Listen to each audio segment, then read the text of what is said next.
कटेंगे तो बटेंगे, ये आपका समता का विचार है, बंधुत्व का विचार है। इसलिए मैं आपको कहता हूँ, सर कटा सकते हैं लेकिन सर झुका सकते नहीं। अपने आजादी को हम हरगिज मिटा दे सकते नहीं। ये तो बिना कहे इमरजेंसी चालू है, डर के मारे चलते हैं लोग। सुप्रीम कोर्ट के जजेस डर के मारे बैठे हैं। भूलो मत, 4 जजेस बाहर आए थे, अनशन पे बैठे थे और कह रहे थे ये सरकार हमारे ऊपर अन्याय कर रही है। याद है, ये ना भूलना, वो भी याद दिला देता हूँ। आर्टिकल 10, सभापति महोदय, आर्टिकल 10 में क्या कहा? आर्टिकल 10 में ऐसा कहा कि किसी भी, क्यों डिफेक्शन लॉ लाया था भैया, दल बदल लोगों की बड़ी संख्या बढ़ रही थी, तो राजीव गांधी जी ने उस वक्त सोचा इसको कुछ करना पड़ेगा, और उनके मन में भी कभी नहीं आया कि 2/3 लोग जाकर पार्टी छोड़ देंगे। तो उन्होंने कहा कि भाई एक आर्टिकल 10 में एक लिखा था, अगर कोई व्यक्ति व्यक्तिगत रूप से छोड़ के जाता है वो तो उसका वो अपात्र हो जाएगा। 2/3 जाता है तो 2/3 जा सकता है, लेकिन किसी पार्टी में उसको विलन होगा। हमारे महाराष्ट्र में 2/3 लोग तो गए नहीं, पहले तो बहुत कम गए, फिर आगे चलते रहे, ये सब चलता रहा। 2/3 लोग हो गए, आखिर में मर्जर नहीं हुए। संविधान की आर्टिकल 10 की धज्जी कौन उड़ा रहा है? धज्जी शब्द बोल रहे थे हर बार, धज्जी कौन उड़ा रहा है आर्टिकल 10 की? सुप्रीम कोर्ट के जज को हिम्मत नहीं हुई। सर हुआ क्या महाराष्ट्र में? क्या हुआ आप ही बताओ, सब जानते हो। संविधान का आदर्श रखा गया क्या? सर सबसे बड़ी बात है कार्यकाल की बात है। अभी जब यह केस दाखिल हुआ तो जो सरकार वहां असंवैधानिक रूप से बिठाई थी उसको काम करने दे दिया। सब unconstitutional, he made teacher, number of teachers he made. This is unconstitutional, this is unconstitutional, but giving oath is a constitutional. The chief minister was given a oath, and then the government functioned. अब government चालू हुआ, case का निर्णय कब लगना चाहिए? 2-2.5 वर्ष के समय में, जब तक उनका कार्यकाल नहीं समाप्त होता है तब तक लगना चाहिए। नहीं लगा, उन्होंने स्पीकर को भेज दिया। स्पीकर किसका था? क्या निर्णय दिया? ना इनको डिस्क्वालीफाई किया ना उनको डिस्क्वालीफाई किया। सुप्रीम कोर्ट के निर्णय का क्या हुआ? कहाँ है संविधान? कहाँ है उसका सम्मान? कहाँ है उसका आदर भाव? कहाँ है डॉक्टर बाबा साहेब अम्बेडकर जी का आदर भाव? आदर भाव नहीं है सभापति महोदय। सभापति महोदय, गवर्नर साहब, ये इनका जो गवर्नर साहब के बारे में बताओ, तो संविधान की बात करते हो। अब हम देख रहे बिल पास किए जाते हैं। हमारे महाराष्ट्र में आदरणीय उद्धव जी ठाकरे साहब मुख्यमंत्री थे, तब एक बिल पास किया, वो मुंबई के चालों के बारे में 50-500 स्क्वायर फुट के लिए नो प्रॉपर्टी टैक्स करके था। बिल पास हुआ, विधानसभा में हुआ, विधान परिषद में हुआ, राज्यपाल ने साइन की, यहां पड़ा राष्ट्रपति महोदय के पास। तब तक नहीं मंजूर हुआ जब तक वहां सरकार नहीं गिरी।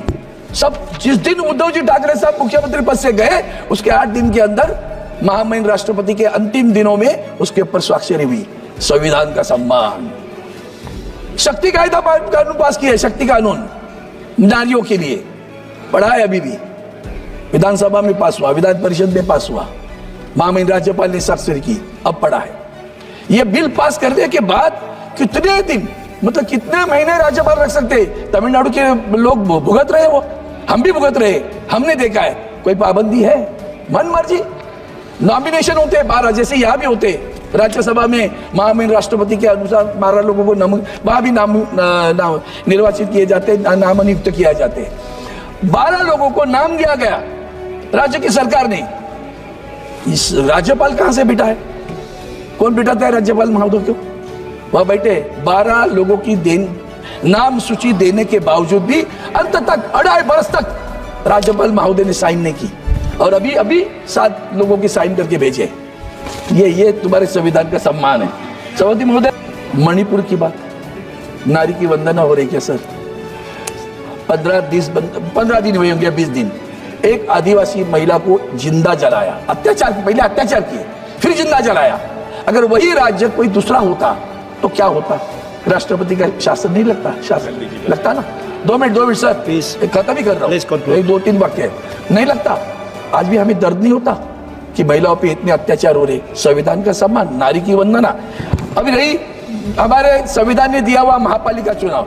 सर हमारे महाराष्ट्र में 4 वर्ष हुए महापालिका के चुनाव नहीं हो रहे, जिला परिषद के चुनाव नहीं हो रहे, संविधान का सम्मान हो रहा है। इसलिए मैं आपसे विनती करता हूँ, इसलिए आखिर इतना ही कहूंगा, क्या हम लोग स्वातंत्र, समता, बंधुत्व, एक वाक्य है सर, समता और बंधुत्व है अभी? क्षमता है, कटेंगे तो बटेंगे, ये आपका समता का विचार है, बंधुत्व का विचार है। इसलिए मैं आपको कहता हूँ, सर कटा सकते हैं लेकिन सर झुका सकते नहीं। अपनी आजादी को हम हरगिज मिटा दे सकते नहीं। यही हम कहते। धन्यवाद सभा। आदरणीय सदस्य भर्तृहरि मेहताब जी। शिवसेना यूपीटी सांसद अरविंद सावंत ने गुरुवार को कहा कि एक राष्ट्र एक चुनाव के मुद्दे को सुलझाने के लिए एक संयुक्त संसदीय समिति होनी चाहिए, क्योंकि इस पर विस्तृत चर्चा की आवश्यकता है। यह आसान नहीं है। संघवाद में विश्वास रखने वाले देश के रूप में ऐसे मुद्दे हैं जिन पर विस्तृत चर्चा की आवश्यकता है। इस मुद्दे को सुलझाने के लिए जेपीसी को बुलाया जाना चाहिए। लाखों हितधारक है। शिवसेना यूपीटी नेता अनिल देसाई ने चुनाव आयोग, प्रशासन और पुलिस को एक साथ चुनाव कराने की क्षमता पर सवाल उठाया। उस बयान का हवाला दिया जिसमें कहा गया था कि सुरक्षा के मुद्दे के कारण झारखंड, महाराष्ट्र, हरियाणा और जम्मू कश्मीर में एक साथ चुनाव नहीं कराए जा सकते। देसाई ने कहा, यह सही है कि एक राष्ट्र एक चुनाव हमारे देश और इसके विकास के लिए अच्छा है, लेकिन क्या चुनाव आयोग, प्रशासन और पुलिस में ऐसा करने की क्षमता है? हमारे पास उचित बुनियादी ढांचा भी नहीं है। यहाँ तक कि झारखंड, महाराष्ट्र, हरियाणा और जम्मू कश्मीर के विधानसभा चुनाव भी एक साथ नहीं हो सकते।